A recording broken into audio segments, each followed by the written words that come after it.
പത്തനംതിട്ടയിൽ ഒരു പ്രവാസിയുടെ വീട്ടിൽ നടന്ന ഒരു സംഭവമാണ്. അതായത് പ്രവാസി ഒരു വിവാഹം കഴിക്കുന്നു. വിവാഹം കഴിച്ചതിന് ശേഷം അയാൾ ഒരു പുതിയ വീടൊക്കെ എടുക്കുന്നു. അതിനുശേഷം എന്ന് പറഞ്ഞു കഴിഞ്ഞാൽ മകളുണ്ടായി. മകളെയും അതുപോലെ തന്നെ ഭാര്യയെയും ആ പുതിയ വീട്ടിലേക്ക് കൊണ്ടുവന്ന് താമസിപ്പിക്കുന്നു. അതിനുശേഷം ഇയാൾ വീണ്ടും പ്രവാസത്തിലേക്ക് പോകുന്നു. പ്രവാസിയായിട്ട് അവിടെ വെയിലും മഴയും മഞ്ഞും എല്ലാം കൊണ്ട് പൈസ ഇങ്ങനെ അയച്ചു കൊടുക്കുമ്പോൾ ഈ ഭാര്യ ഇവിടെ നിന്നും പഴയ സഹപാഠികളുടെ ഗ്രൂപ്പ് ഉണ്ടല്ലോ, ഇപ്പോഴത്തെ ഒരു ഊളപ്പരിപാടിയാണ് ഈ സഹപാഠികളുടെ ഗ്രൂപ്പ്. അത് നല്ലത് ചെയ്യുന്നുണ്ടെന്ന് എല്ലാവരും പറയുമെങ്കിലും ഒരു കാര്യം ഞാൻ നിങ്ങളോട് പറയാം, ഏറ്റവും കൂടുതൽ വിഹിതം നടക്കുന്നതും അതിൻ്റെ അകത്ത് തന്നെയാണ്. അതാണ് നിങ്ങൾ മനസ്സിലാക്കേണ്ടത്. അപ്പോൾ അങ്ങനെ ആ സഹപാഠികളുടെ ഗ്രൂപ്പിലേക്ക് പിന്നീട് എന്ന് പറഞ്ഞാൽ ചാറ്റ് ചീറ്റ് കോറ്റ് എല്ലാം അതിൻ്റെ അകത്തേക്ക് വരാൻ തുടങ്ങി. അതിനിടയിൽ ഒരു വിദ്വാൻ പഴയ പ്രണയവും പറഞ്ഞിട്ട് അടുത്ത് കൂടുന്നു. അങ്ങനെ ഇവർ തമ്മിൽ രാത്രി കാലങ്ങളിൽ ഇങ്ങനെ സംസാരിച്ച് കഴിഞ്ഞതിന് ശേഷം എന്ന് പറഞ്ഞു കഴിഞ്ഞാൽ ഒരു തവണ അയാൾ വീട്ടിലേക്ക് വരുന്നു, ഒരു ചായയൊക്കെ കൊടുത്ത് സൽക്കരിക്കുന്നു. പിന്നീട് എന്ന് പറഞ്ഞു കഴിഞ്ഞാൽ ഒരു ഫോട്ടോ ഇട്ടപ്പോൾ അതിന് അയാൾ വന്ന് കൊടുത്ത കമൻറ്റ് വളരെ ഭംഗിയായിട്ടുണ്ട്, നല്ല സ്റ്റൈലാണ് എന്നൊക്കെ പറയുന്നു. പിന്നീടെന്ന് പറഞ്ഞു കഴിഞ്ഞാൽ വീട്ടിലേക്ക് വന്നിട്ട് അയാൾ പിന്നീട് കയറി പിടിക്കുകയാണ്. ആ കയറി പിടിച്ചപ്പോഴും അതങ്ങ് കഴിഞ്ഞു. അന്ന് സുഖമില്ലാതിരിക്കുമായിരുന്നു, അതുകൊണ്ട് തന്നെ കയറി പിടിച്ചപ്പോഴെനിക്ക് തടയാൻ കഴിഞ്ഞില്ല എന്നാണ് യുവതി പറയുന്നത്. എനിക്ക് തടയാൻ കഴിഞ്ഞില്ല. ഏതായാലും ആ ഒരു സംഭവം അങ്ങനെ കഴിഞ്ഞു. രണ്ടാമതും നല്ല മഴയുള്ള രാത്രി വരുന്നു.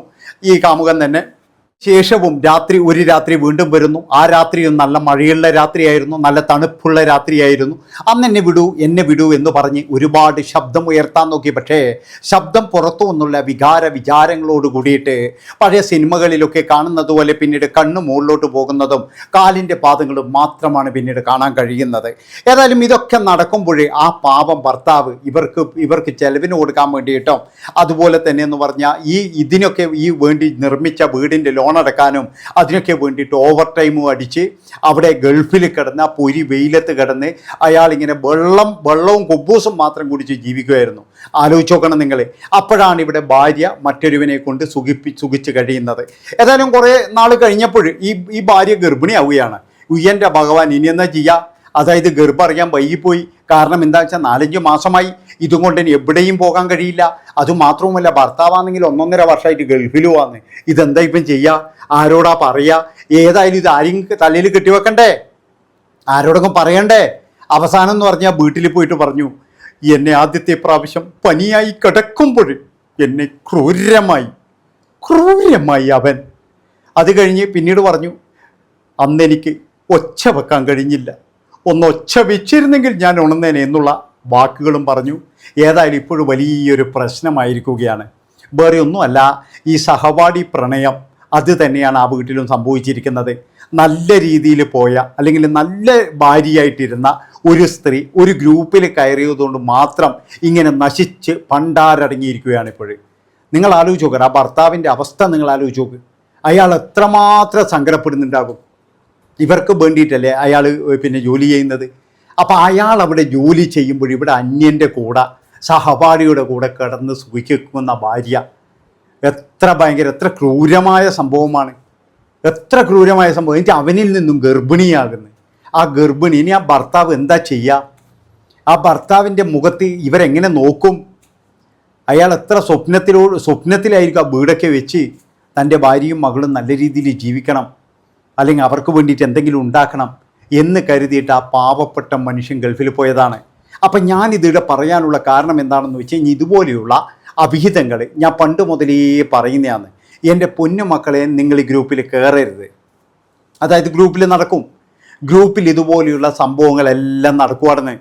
അതുകൊണ്ട് തന്നെ നിങ്ങൾ ഗ്രൂപ്പിൽ കയറരുത് എന്ന് ഞാൻ പലപ്പോഴും പണ്ട് മുതൽ പറയുന്നതാണ്. പണ്ട് എനിക്കൊരാൾ സീക്രട്ടായിട്ട് അയച്ച മെസ്സേജ് ഉണ്ടായിരുന്നു. അതായത് സ്കൂളിൽ നിന്നും പിരിഞ്ഞതിന് ശേഷം ഒരു 30 വർഷത്തിന് ശേഷമാണ് ഗ്രൂപ്പ് ഉണ്ടാക്കുന്നത്. ആ 30 വർഷമാകുമ്പോഴേക്കും പലർക്കും എന്ന് പറഞ്ഞു കഴിഞ്ഞാൽ 46-50 വയസ്സ് പ്രായമുണ്ട്. അതുമാത്രവുമല്ല, പലരും നല്ല ജോലി കിട്ടിപ്പോയിട്ടുണ്ട്, പലരും അവിടെയൊക്കെ തേരാപാര നടക്കുന്നവരുണ്ട്. അങ്ങനെ ഇരിക്കുമ്പോഴാണ് ഒരു വിദ്വാൻ കുറച്ച് രാഷ്ട്രീയ പ്രവർത്തനവും കാര്യങ്ങളൊക്കെ ഉണ്ട്. അതിലാണെങ്കിൽ ഒരു സ്ത്രീ ആണെങ്കിൽ വീട് വിറ്റ് 10-30 ലക്ഷം രൂപ അവർക്ക് പുതിയൊരു വീട് വാങ്ങിക്കാൻ വേണ്ടിയിട്ട് റെഡിയാക്കി വെച്ചിരിക്കുകയാണ്. അങ്ങനെ ഈ സ്ത്രീയോട് ഇവൻ പൈസ ചോദിക്കുന്നു. അതായത് നിങ്ങൾക്ക് കൃത്യമായിട്ട് പലിശ തരാം, നിങ്ങൾ വീട്ടിൽ വെക്കുന്ന പൈസ ഇങ്ങോട്ട് തരൂ, ഞാനത് ഇരട്ടിപ്പിച്ച് നിങ്ങൾക്ക് പലിശ തരാം എന്ന് പറയുന്നു. അങ്ങനെ 30 ലക്ഷം എടുത്ത് കൊടുക്കുകയാണ്. പിന്നീട് അവനെ ഈ സ്ത്രീ കണ്ടിട്ടില്ല. അതായത് ഈ 30 വർഷം കൊണ്ട് ഇവർക്ക് ഒരുപാട് മാറ്റങ്ങൾ ഉണ്ടായിട്ടുണ്ടാകും. അന്ന് കണ്ട ആളായിരിക്കില്ല ഇന്ന്, ഒരുപാട് ക്രൂര സ്വഭാവങ്ങൾ വന്നിട്ടുണ്ടാകും. പക്ഷെ അത് മനസ്സിലാക്കാൻ ഈ സ്ത്രീക്കായില്ല. ആ പണ്ട് കണ്ട മറ്റേ അവൻ തന്നെയാണ് ഇപ്പോഴും, അതാണ് ഇവർ കാണുന്നത്. ഏതായാലും അവരുടെ കുടുംബം നശിച്ചു, അതുപോലെ ഭർത്താവ് ഒഴിവാക്കിപ്പോയി, മക്കൾ ഒഴിവാക്കിപ്പോയി. ആ സ്ത്രീ ഇപ്പോഴും എന്ന് പറഞ്ഞാൽ ആരോരുമില്ലാതെയാണ് ജീവിക്കുന്നത്. എത്ര ക്രൂരതയുള്ളതാണ്. ഈ ഒരു വാർത്തയൊക്കെ എന്ന് പറഞ്ഞാൽ ഇവിടെ പ്രധാനപ്പെട്ട മാധ്യമങ്ങളിലൊക്കെ വന്നതാണ്. അതുപോലെ തന്നെയാണ് ഇന്നിപ്പോഴും നടക്കുന്ന പല അവിഹിതങ്ങളും. അതായത് ഭർത്താവ് എവിടെയെങ്കിലും ജോലി ചെയ്യുമ്പോൾ ഇവിടെ പലർക്കെന്ന് പറഞ്ഞു കഴിഞ്ഞാൽ ഇതുപോലെ ഈ ഇങ്ങനെയുള്ള ചാറ്റുകൾ, ചീറ്റുകൾ, പൈസ കടമായെങ്കിൽ പിന്നെന്ന് പറഞ്ഞാൽ ഇന്ന് വിദേശത്തു നിന്നൊക്കെ എന്ന് പറഞ്ഞാൽ പൈസ കൊടുക്കാൻ ഇഷ്ടംപോലെ ആൾക്കാരും ഉണ്ട്. സഹപാഠികളല്ലേ, സഹപാഠികൾക്ക് ഇഷ്ടംപോലെ സഹായിക്കാൻ ആൾക്കാരുണ്ട്. എന്തിനാണെന്ന് വെച്ചാൽ അവരുമായിട്ടൊരു ബന്ധം ഇത് ചെയ്യും. പിന്നീടെന്ന് പറഞ്ഞാൽ നാട്ടിൽ വന്നു കഴിഞ്ഞാൽ രണ്ടോട്ടം കാണാൻ പോകും. ഇത് തന്നെ പരിപാടി. അപ്പം ഇങ്ങനെ പലതരത്തിലെന്ന് പറഞ്ഞു കഴിഞ്ഞാൽ ഇവിടെ ആൾക്കാരുടെ കുടുംബം തകർന്നുകൊണ്ടിരിക്കുകയാണ്. ഇതൊരു ഒറ്റപ്പെട്ട സംഭവമൊന്നുമല്ല, ഒറ്റപ്പെട്ട സംഭവമേ അല്ല. ഈ ഗ്രൂപ്പിൽ കയറിയിട്ട് എല്ലാവരെയും ഞാൻ കുറ്റം പറയുന്നില്ല, എന്നാലും ഒരു 50% ആൾക്കാരെന്ന് പറഞ്ഞു കഴിഞ്ഞാൽ സ്വകാര്യ ചാറ്റ് നടത്തുന്നുണ്ട്, സ്വകാര്യമായിട്ട് ചാറ്റ് നടത്തുന്നുണ്ട്. പലപ്പോഴും എന്ന് പറഞ്ഞു കഴിഞ്ഞാൽ വലിയ മക്കളൊക്കെ ഉള്ളവരായിരിക്കാം, അതായത് കല്യാണം കഴിച്ച മക്കൾ വരെയുള്ളവരായിരിക്കാം, എന്നാലും സ്വകാര്യ ചാറ്റ് നടത്തുന്ന ടീമുകളുണ്ട്. അതാണ് നിങ്ങൾ മനസ്സിലാക്കേണ്ടത്.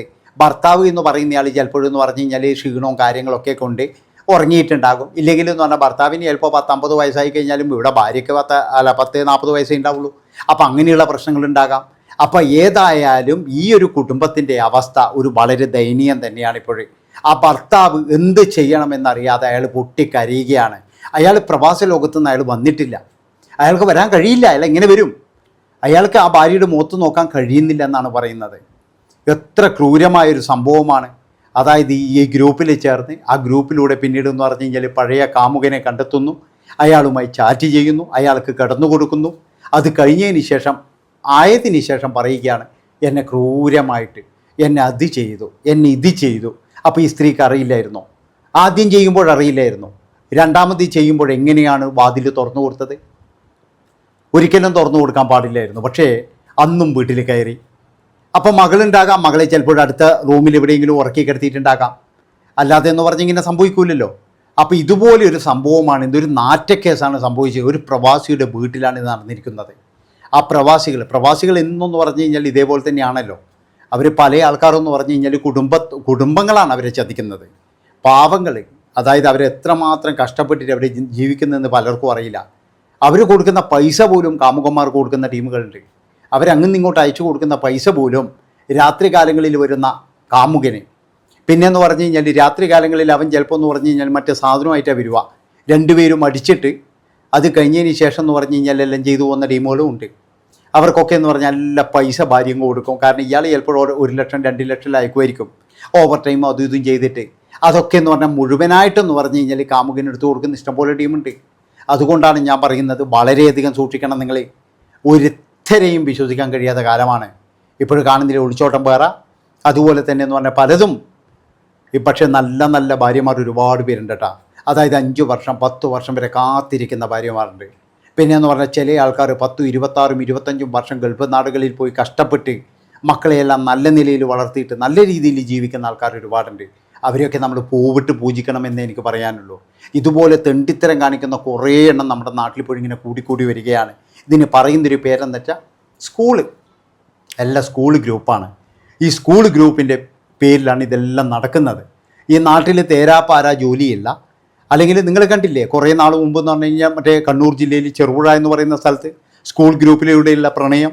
അതിലെന്ന് പറഞ്ഞു കഴിഞ്ഞാൽ ഭർത്താവിനെ വെടിവെച്ച് കൊല്ലാൻ വേണ്ടിയിട്ട് മറ്റേ കാമുകനോട് പറയുന്നു, കാമുകന് കൃത്യമായിട്ട് സ്ഥലം പറഞ്ഞു കൊടുക്കുന്നു, അവസാനം അയാളെ വെടിവെച്ച് കൊലപ്പെടുത്തുന്നു. ആലോചിച്ച് നോക്കണം, ഇതാണ് സംഭവിക്കുന്നത്. അതുകൊണ്ട് ഞാൻ പറയുകയാണ്, എല്ലാവരെയും അങ്ങനെ വിശ്വസിക്കേണ്ട. ആ പ്രവാസിക്കുണ്ടായ ദുരനുഭവം, അയാൾ ഇന്നും ഗൾഫ് രാജ്യത്ത് കരഞ്ഞുകൊണ്ടിരിക്കുകയാണ്. അയാൾ നാട്ടിൽ വരാൻ തയ്യാറല്ല എന്നാണ് പറയുന്നത്. കാരണം എന്താ വെച്ചാൽ അയാൾ പോയിട്ട് 1.5 വർഷമായി. അയാളുടെ ഭാര്യയാണെങ്കിൽ 5-6 മാസം ഗർഭിണിയാണെന്നാണ് പറയുന്നത്. നന്ദി, നമസ്കാരം.